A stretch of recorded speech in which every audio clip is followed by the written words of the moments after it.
phone. All right. Meeting order. Hang on. Okay. It might be easy. Recording started? We are recording. Yes. Okay. Do I need to gavel again? No, we got that. Roll call. Ms. Muckel? Here. Mr. Olson? Here. Mr. Walker? Here. Mr. Erkins? Here. Mr. Rastakar? Here. Full house. It's been a while. Are there any changes or additions to the agenda? Right, seeing none, move forward. After the meeting today, we're going to be celebrating Pat's retirement, so you are all welcome to stay for some apps and drinks. I'd love to have you stay. With that, I'd entertain a motion for the approval of the regular minutes dated October 24th. So moved. Second. All those in favor? Aye. All right, cruising on to the monthly activity and financial report. Pat and Anne Marie. Thank you, members of the board. Couple of highlights. As Kristen was already recognized for her birthday tomorrow. Tiam's birthday was a couple of weeks ago. I'm losing track of time. It might have been 3. It's been a couple of weeks ago. And Cliff's birthday is also tomorrow. So happy birthday.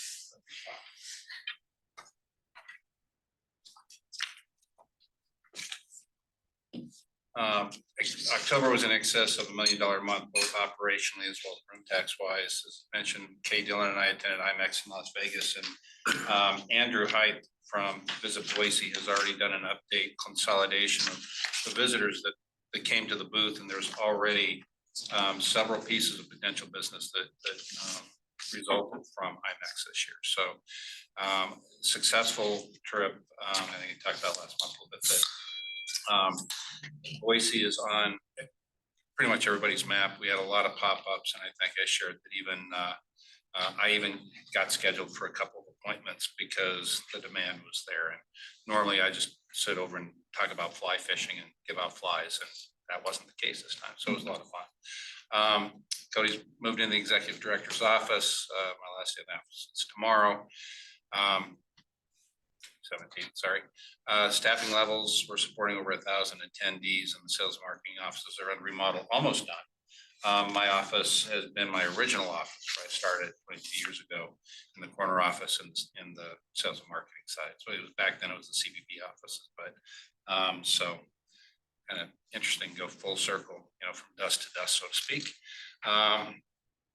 The couple of photos of some recent events. A couple of board members attended the gala. We did 900, went off flawlessly. Have had lots of compliments on that dinner. Ashley Campbell was the keynote, and from what I understand, did a great job. And in fact, it was while we were at IMEX that this event took place. So heard it was a great event. You know, the team does give back to the community, and the last couple of years we've been a little tight on staffing, and we haven't been able to participate in Wake Up Boise the way we did prior to COVID. And then coming out of COVID, you know, the team, there were 26 people total. Some brought their kids, a couple of family members, but we do try. The team does try to get involved in community opportunities. This is one, and then the Rotary Club. I belong to the Southwest Boise Rotary Club. Every year we've done food boxes, food and gift boxes out of the facility the Saturday a week before Christmas. And this year Cody's getting involved, but Cisco has been a sponsor of that for the food without, you know, I have to watch it on some of the vendors that we deal with, but they jumped in on behalf of Rotary, having nothing to do with Boise Center. But we get a team of Rotarians that come in on the morning. We box up food. The Rotary Club buys gifts for all the families. There's 20. I just got the list this morning. There's 25 families. It used to be Misty, not the State's Tumor Institute. Now it's the St. Louis Cancer Center. But it's, you know, and it's really gratifying to see what impact it has on the families. But unfortunately, there's always a couple every year that when the Rotarians go to deliver the food boxes, at least 1 or 2 of the patients have passed. So it's a emotional experience for everybody involved. But that's something that we've been doing in the past, and Cody offered to let us do it one more time here. and whatever happens in the future. But so again, we do try to make an effort to give back to the community. Kind of a broken record for the next few slides, which is, in my opinion, good. 24 is in the bag as pretty much as far as the conventions go. And as you've heard pretty much every month, we continue to compress on the balancing act between local events and conventions. Again, 24 is tight, 25, we've already talked a little bit about the spring of 2025 and the impact that it could have on you as board members from phone calls that you may get from constituents complaining that we don't have enough space or they can't get the dates that they want. And, that's going to continue to be the balancing act as we move forward with Cody and the sales and event teams. So it's a good problem to have, but again, Chase has been involved in several meetings that we've had in trying to find new opportunities to find more space and whatever that looks like for new projects. And we continue to do that. So far, nothing has panned out the way that we'd hoped, but we continue to keep that door open and ongoing conversations for sure. So 26 is already shaping up. So, it'll be interesting to see what happens for the next couple of years as far as how the balancing act really goes. As I mentioned, the meeting planners that we visited with at IMEX, there were some pretty good sized meetings that people wanted to try to bring. And Nathan, I believe from the Grove Hotel, representing the hotel at IMEX in the booth, I'd wave at him to come over and we'd start talking, and his eyes would get to be about that big because they're going, hey, we want to bring our group meeting. He's like, when, what time of year? And so again, it's a good problem to have. So we'll see how it goes. Are they still looking at, are you hitting that sweet spot of that 200 to 500 person or for people? Who are Yeah, looking to come? and again, several of the groups that we were talking to fell in that 400 to 500 range, which is really cool. And again, it's just timing. And as we balance, some of the conversations both that Nathan and I had with a lot of these groups was, number one, time of year. A couple of the groups want per diem, and so again, certain months, particularly during the summertime, it tends to make a little more sense. The rest of the year, the demand on the hotels is already very, very high. So, and that 500 is where we're able to get enough hotels to participate most of the time. And I don't want to speak for the hoteliers or Allie, but most of the time we have pretty good success with that. Again, given time of year and whatever else is happening. But it's when we start hitting that 700 to 1,000 that it makes it much more difficult to try to get. So, although again, I don't want to leave short the cooperation that we've had, particularly for like Daughters of the Nile coming in next year is huge. A couple of thousand, mostly women for that, and they're using the arena next door, using the facility. It's that neighborhood cooperative effort that Allie, the CVB, and the sales teams locally have been trying to put together. So I think it's a pretty good showcase. Clearly we're gonna beat budget, and a lot of this, well, two reasons. One is operationally, again, we had a phenomenal, and I'll let Anne Marie take the reins on it when she gets there. But we had a phenomenal month last month. We actually, came close to that making money side actually towards the bottom line. So it's been very good. But again, as we get into the year and the board approves the budget and the capital plan, and so we come in with a lot of the projects that the team says, hey, we need to do these things. And when we get into the year, I think the bollards on, the safety bollards we've been talking about out on the loading dock area is a key driver or a key indicator of some of the problems we run into. You plan a $300,000 project, but then all of a sudden availability of materials or availability of labor or having to go through the RFP process and the timing of that sort of thing sometimes gets in the way. So we're bringing a lot of money back to the table for capital projects this year. But again, you've already approved the plan for next year, but that's why the plan for next year was a couple $1 million because we had to push some things up. So, but again, from a controllable aspect this year, I think we've done a good job on the expense side. The capital projects, we've tried to make sure we manage those correctly. So again, significant positive impact to the bottom line for us. The revenue this year, we've got 2 weeks left in the month, and it's again, we've got the internal bet going a little bit. Boise Center revenue is looking at about 10.5 million. That's $1.5 million higher than last year and $2 million higher than budget. Obviously went into budget conservative, not knowing what this year was going to look like, but a couple of key factors here is the fact that we've been able to hire enough staff to do 1,000+ events now. We didn't have that last year. And so combined then, and you'll see this on another slide, but then you combine the short-term bookings that have come up and the ability for the team to actually take those and book them for December for Christmas parties. Again, we were holding off a bit because of the staffing issues, but the team's done a great job. Our culture is strong, and the BSU students, you've heard me say this before, they prefer their friends. And I think there's no better compliment than when these students like where they work, they're getting treated well, they get paid well, and the environment is positive. So, and we work with their schedules for sure. I think the food is almost as important as working with their schedules. So again, some key factors there. District revenues, based on where we're headed and with the room tax revenues where they are year to date, it's going to be over 11 million. We're going to have the biggest year we've ever had in both operations as well as room tax. So,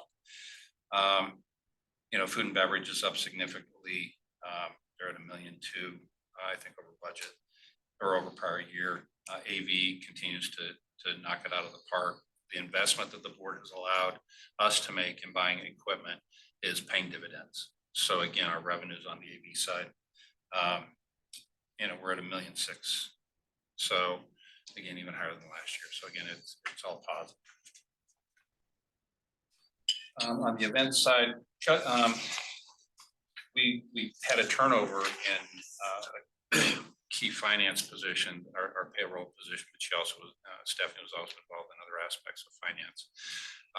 And so it put the team a little bit, we were pressed this month, and we, you know, I made sure the board was already aware that just timing it alone, but we were pushed a little bit on being able to review some numbers. So the actual economic impact, there's numbers are skewed a little bit. So in actuality, the attendance out of town is up about almost 1,400 people, at 8,000.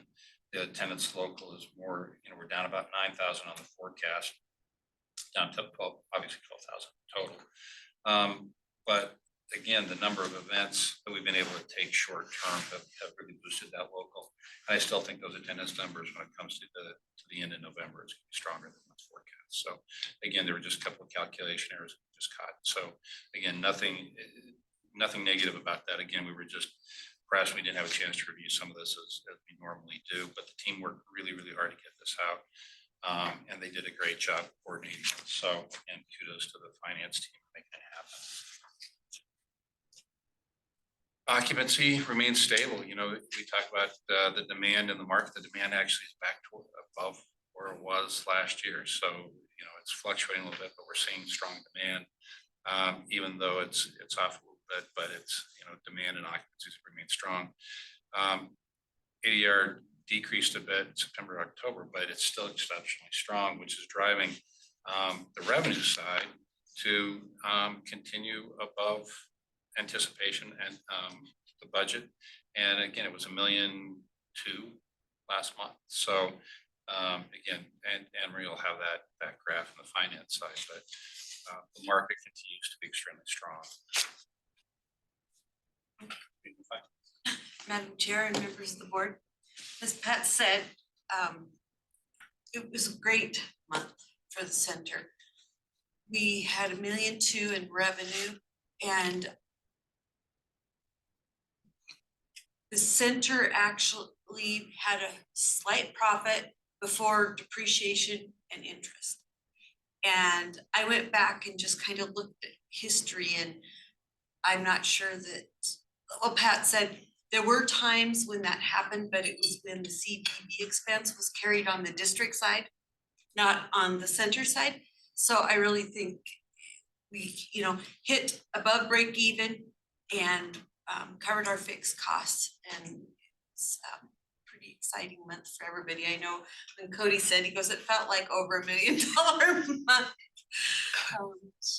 So the district has over $1 million in tax revenues as well. Just continues to keep staying fairly steady.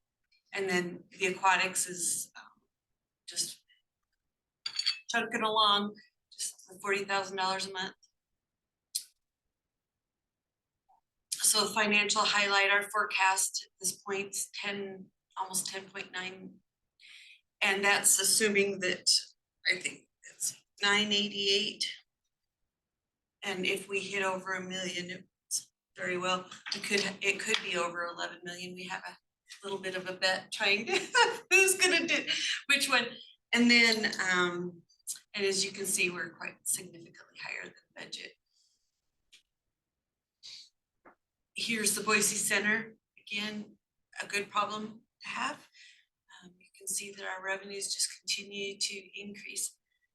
Part of the reason Pat was talking about our the transfers, we have, since COVID, have implemented a change in our procedures where we are requiring more deposits.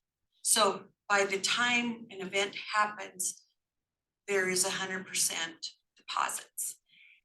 That has been, it'll be like a one-time event thing for cash flow, but that's part of the reason why we haven't needed as many transfers, because we're doing more internal funding for the deposits on the events, which has helped. But again, 11 to 12 months are records, and looking at a year end of 10.6, and our 12-month rolling revenue is 11.1 million. So variances, there's not anything really. In fact, if you'll notice, there were some watch areas, and one of those was the gross margin, but the gross margin this month was so almost 37%. And that's just phenomenal. It has to do with the size of the events. I was doing some research trying to figure out exactly, and we had smaller or less events, but more money. So it is all good. I mean, the unfavorable, the repairs and maintenance, and that really is more of an accounting issue than it is an operational issue. We're going into the insurance renews at the end of the month. We were in a 3-year contract with Cincinnati, so our rates are locked.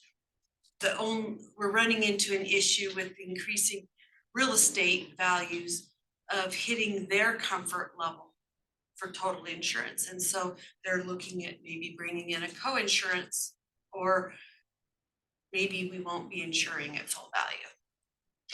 Are you gonna bid that out again to different We companies? did a 5-year with,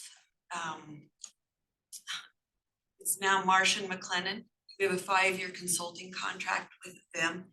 And so they go out to bid, but yes, we'll have to go out to bid, because it's actually been to our benefit that they priced it fixed, right? Within the insurance market going up the way it has, the timing was great, but yeah, I anticipate next year that we're gonna see it.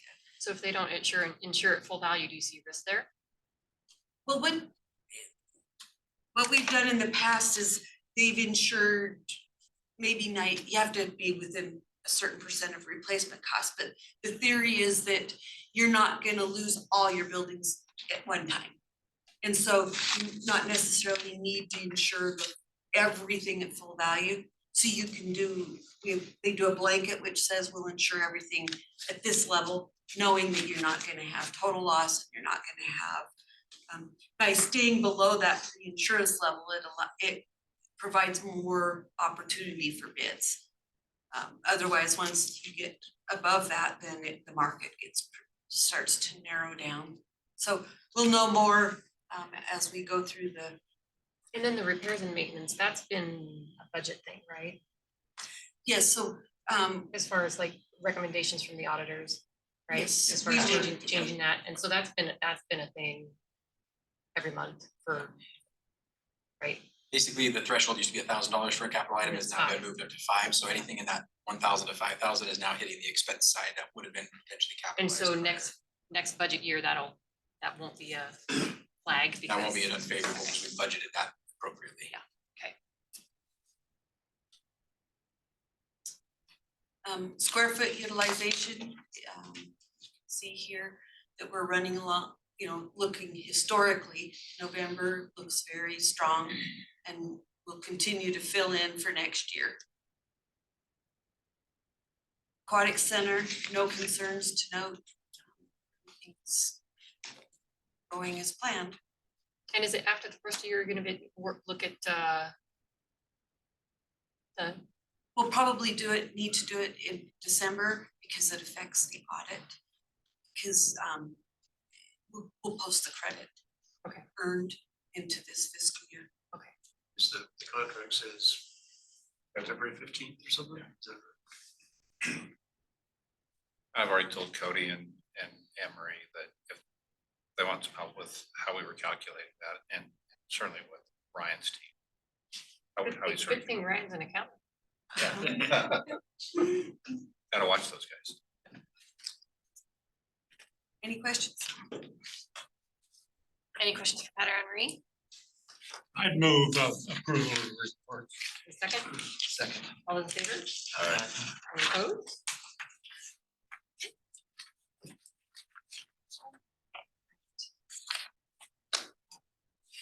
The next item on the agenda is executive session. We have a motion and then roll call. Madam Chair, we move into executive session pursuant to Idaho Code 74-2061B. Consider the evaluation, dismissal, of discipline, working here, complaints, charges brought against the public officer, employee, staff member, or individual agent, or public school student, and do so by a roll call vote. Ms. Milkow, Yes. Mr. Olson, Mr. Walker, Yes. Mr. Urquez, Yes. Mr. Restakar. Yes. Okay, and for all those in attendance, this shouldn't take too long. Stay outside and hang out. We'll be there soon. Really soon. Okay, all right, we're back from executive session. Madam Chair, in light of the outstanding year that the center had and how easy it has been for this board to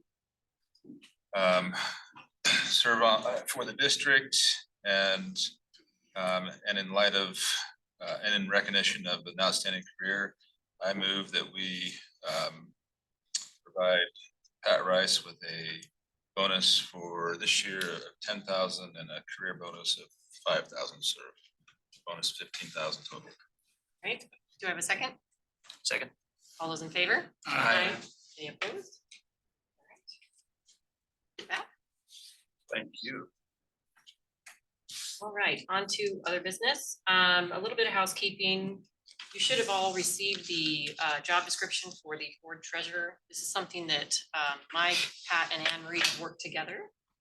If you would just take a moment to look at that, let us know if there's any questions. But like I said, this is a housekeeping issue. Once we approve it, it'll go on record for the treasurer job description. It outlines some of the things. So you have some comments. If you want, Chris, I can Sure. give a little background. One of the things that was highlighted as we were going through the process of the executive director replacement.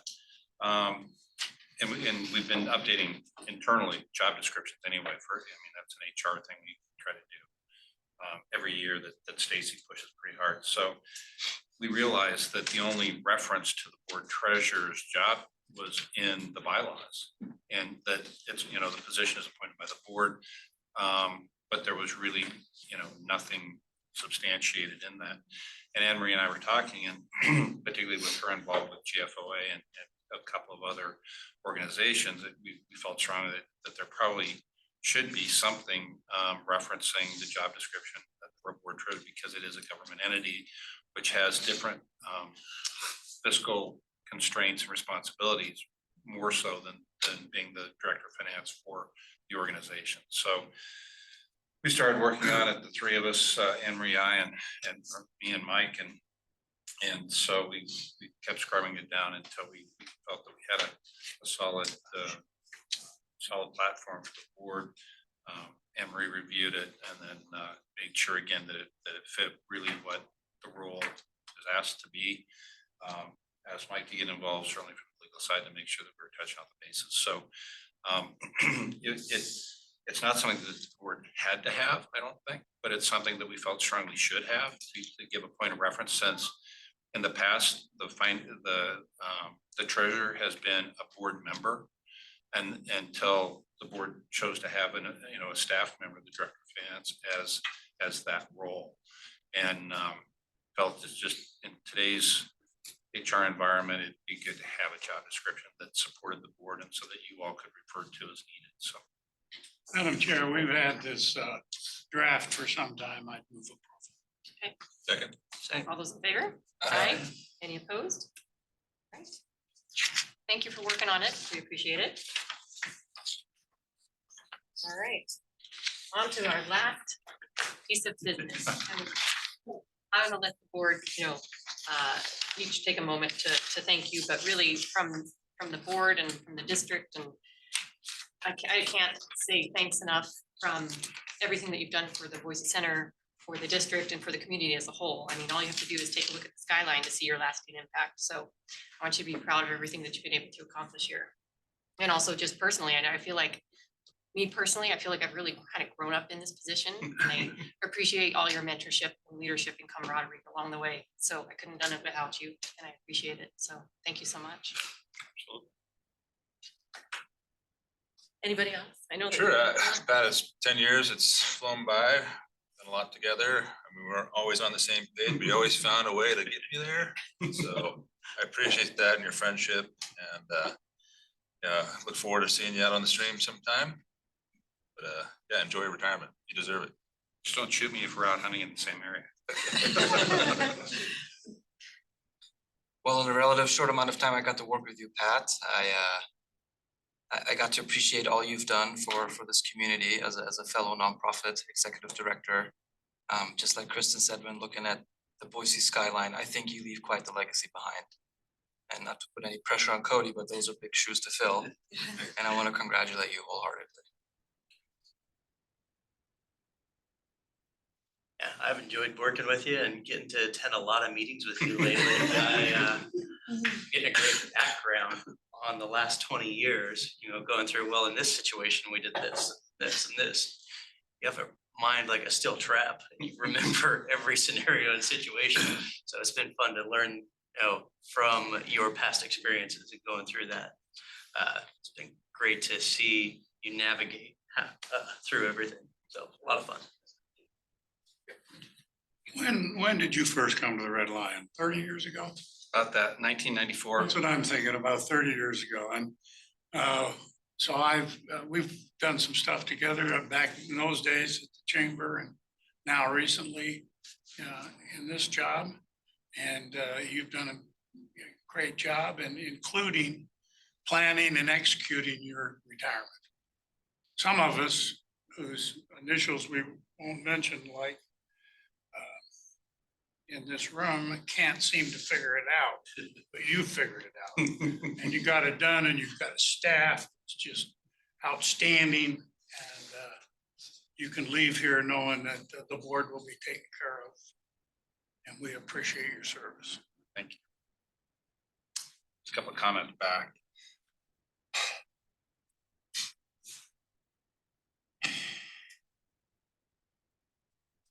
I want to recognize the board for their support and professionalism these past several years. When there are so many agencies out there that have dissension and division among its members, this board has remained steadfast in their efforts to keep relationships strong and intact, avoid unnecessary confrontations, and continue to move the district forward in a very positive manner. You treat each other with respect and dignity, even when you disagree or have differing points of view. You make us proud to be on the same team. Your ongoing support of Boise Center operations, our mission, our core values, and the role we have in the community cannot be recognized enough. You've trusted us and empowered us to make decisions that affect not only our own staff, but also the community at large. Thank you for that support. It's been suggested that our presentations could feel like a sales job. That means we've done a great job in promoting our success. I take that as a compliment. I don't think the board realizes sometimes how successful an operation they're responsible for. I would encourage the board to take advantage of attending a Venue Connect even for a day or two and listen to what other facilities around the country are experiencing. or schedule some time helping in the back of the house as we prep for some of our larger events. Get to know the line level staff, boots on the ground, so to speak, and hear firsthand the culture of this team has built and works hard to maintain. I hope we continue to make you proud to serve on the board. Well, I'm so pleased to see where the district and the center have come over 22 years. The credit remains to those committed professionals, and especially the part-time staff, with whom we couldn't succeed without, and know the ship is continuing on the right course. Honestly, it's been bittersweet the past month, recognizing my relevance line ended, but my actual time here ends tomorrow. The gratification comes knowing that the team hasn't missed a beat. And with Cody at the helm, I know I've done my job. It's like being a parent and your kids move on to their own lives and you've prepared them as best you can. With that, I want to thank the board again, the team and community of friends, some particularly in here today, that I've been privileged and blessed to have alongside me on this journey. New adventures await, the biggest being not knowing how long my wife will tolerate me being around all the time. Wishing everyone great future success and happy holidays. Thank you.